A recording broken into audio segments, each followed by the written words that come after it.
Gidiyorduk burada şu caminin arkası. Park böyle.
له الملك وله الحمد وهو على كل شيء قدير سبحان ربي العلي الأعلى الوهاب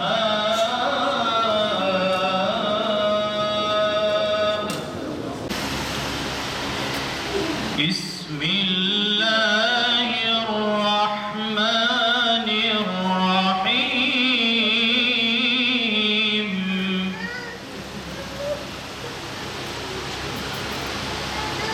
ما كان للمشركين أن يعمروا مساجد الله شاهدين على أنفسهم بالكفر في سبيل الله لا يستوون عند الله.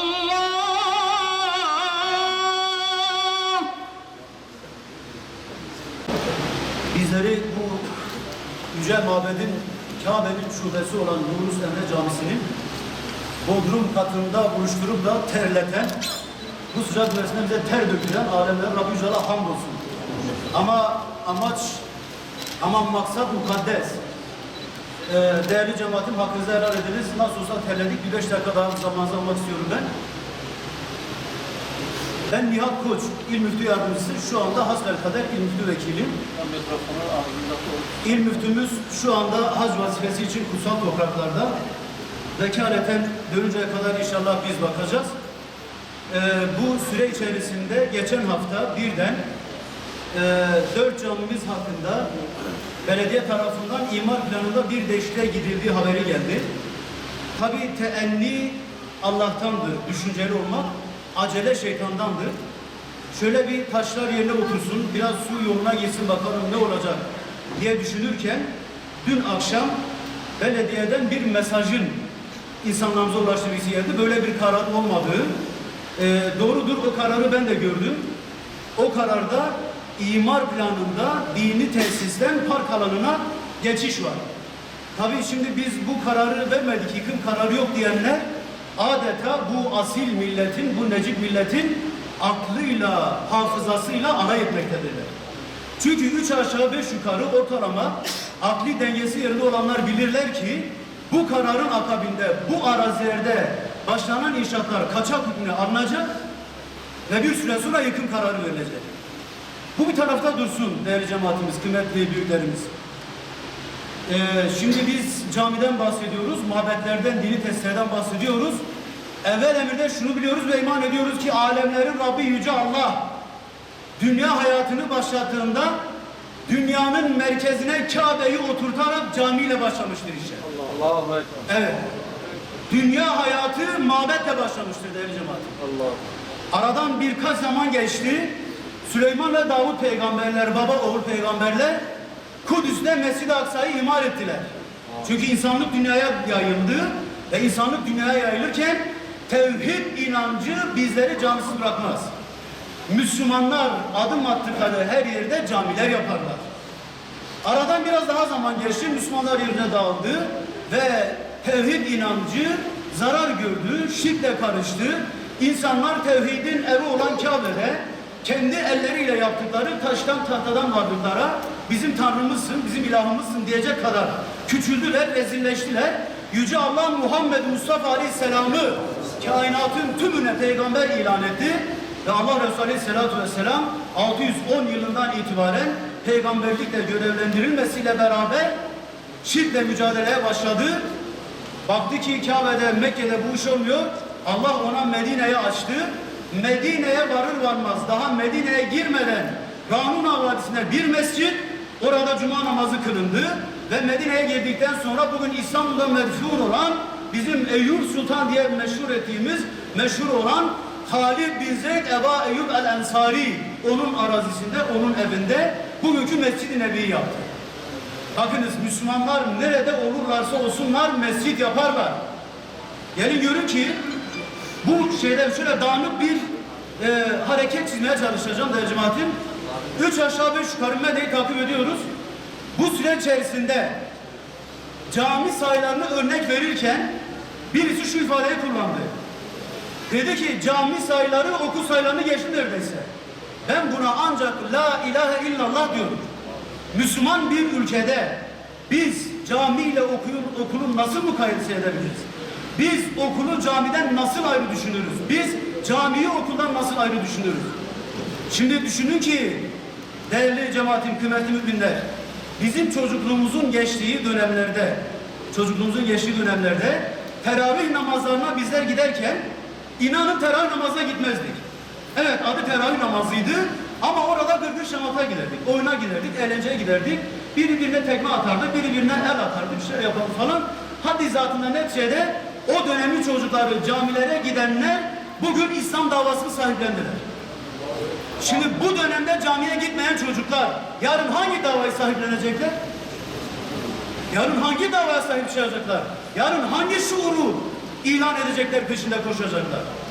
Dolayısıyla değerli cemaatim şunu biliyoruz ve iman ediyoruz. İslam medeniyeti cihan şumul bir medeniyettir. Mabetlerin muhafazasına sonuna kadar önem verir. Allah Resulü Aleyhisselatü Vesselam Bedir'e giderken ilan etmiştir. Dokunulmaması gereken yerler arasında mabetleri de ilan etmiştir. Evet, Hristiyan bir dünya diyorsunuz, kilisesine karışamazsınız. Yahudi bir topluma savaş yapmaya gidiyorsunuz, onların kavralarına karışamazsınız. Onların mabetlerine dokunamazsınız. Ama gelin görün ki geçen süre içerisinde Müslümanların mabetleri hep hakarete uğradı, hep tecavüze uğradı. Ben şunu biraz daha şöyle geniş çerçeveyle dikkatlerinizi arz etmek istiyorum.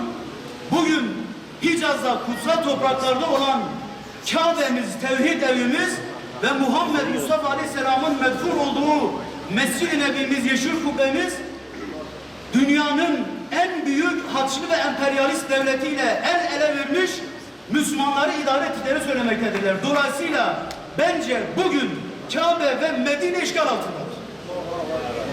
Çerçeveyi genişletiyorum. Mescid-i Aksa'ya geliyorum. Mescid-i Aksa bugün Siyonist terör devleti İsrail'in işgali altındadır. Allah! Çerçeveyi biraz daha genişletiyorum. Geliyorum Şam'a. Emevi Camisi Esed denen zalimin bombalarıyla tahrip edildi, yıkıldı. 1300 yıllık bizim harem şerifimiz, 4. haremimiz. Ve son çerçeve değerli cemaatim, İslam'ın 5. haremini içinde bulunduran Diyarbakır'ımız, Ulu Camimiz, inanın kuşatma altındadır. Ama biz Müslümanlar buna meydan vermeyeceğiz. Biz mabedimize sahip çıkacağız. Biz kutsalımıza sahip çıkacağız.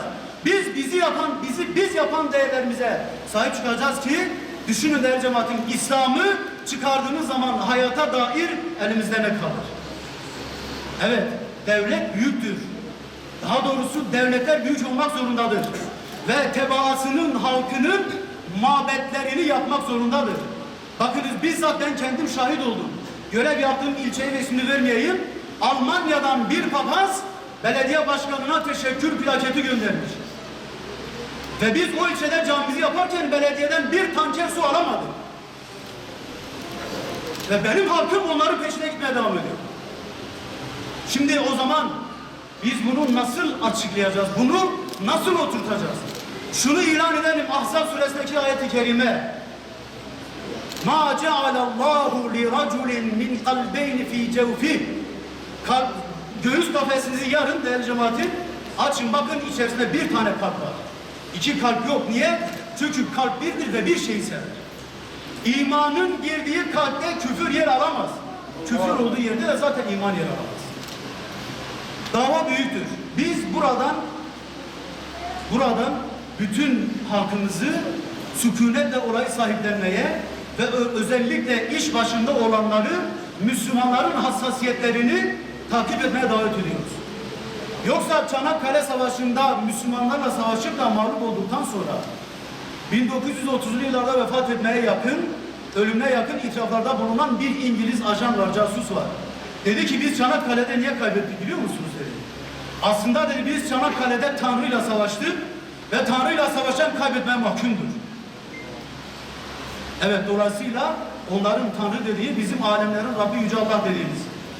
Değerli cemaatim, Yüce Allah ile, onun peygamberleriyle, onun mukaddesatıyla savaş olmaz. Onun mukaddesatıyla savaşmaya yetenenler kaybetmeye mahkumdur. Peygamberlerin hayatını takip ediniz. Neticede galip gelen peygamberlerdir ve peygamberlerin yolunda gidenlerdir.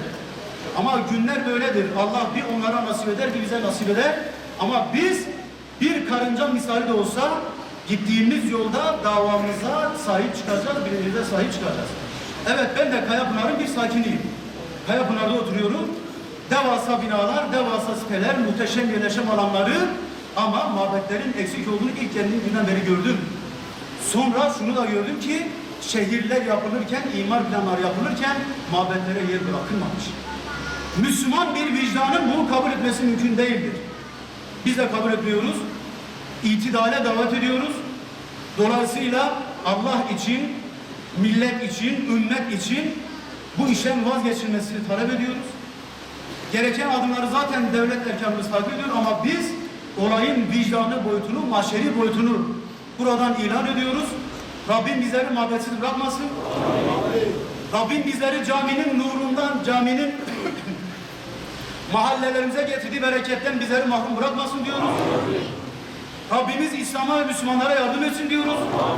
Rabbimiz vatanımızı ve milletimizi her türlü tehlikeden, afetten, musibetten ve her türlü hain ve sinsi tuzaklardan muhafaza etsin diyoruz. Rabbimiz bizleri ezansız bırakmasın, havasız, susuz ve daha ötede vatansız bırakmasın. Bu şuurla, bu duygularla hepinizi selamlıyorum. Ve bu programa uzaktan yakından iştirak ettiğiniz için, katıldığınız için hepinize ayrı ayrı teşekkür ediyorum.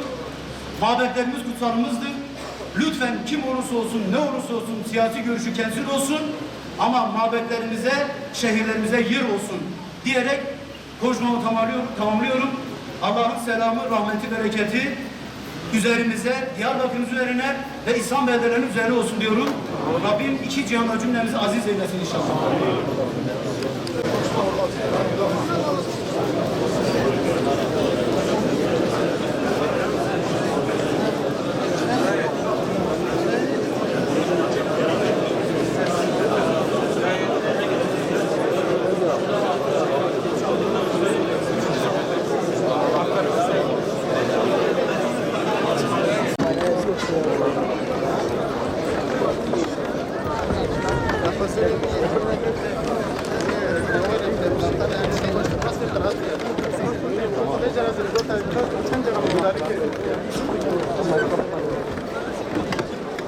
Tekbir! Allahu Ekber! Tekbir! Allahu Ekber!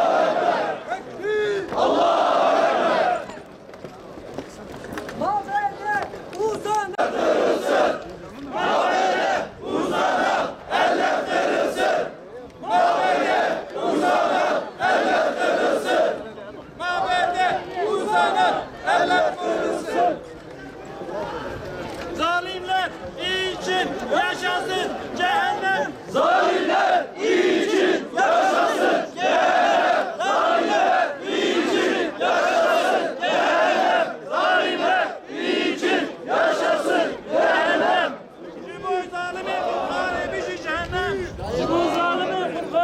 cehennem.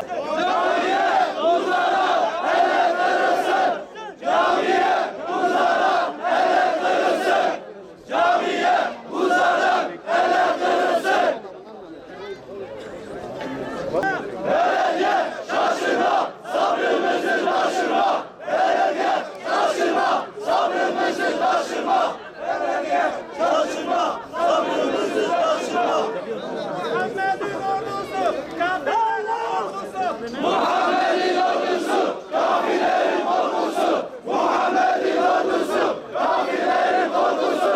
Muhammed'in ordusu, kafirlerin korkusu.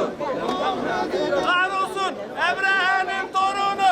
Var olsun Ebrehe'nin torunu. Var olsun Ebrehe'nin torunu.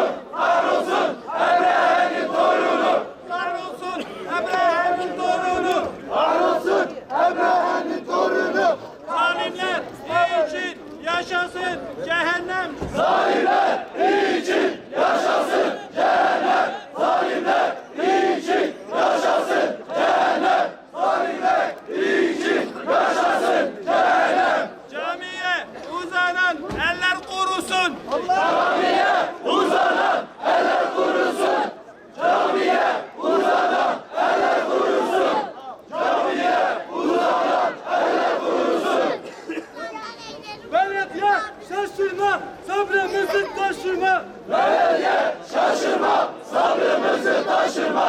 Belediye şaşırma, sabrımızı taşırma. Belediye şaşırma, sabrımızı taşırma.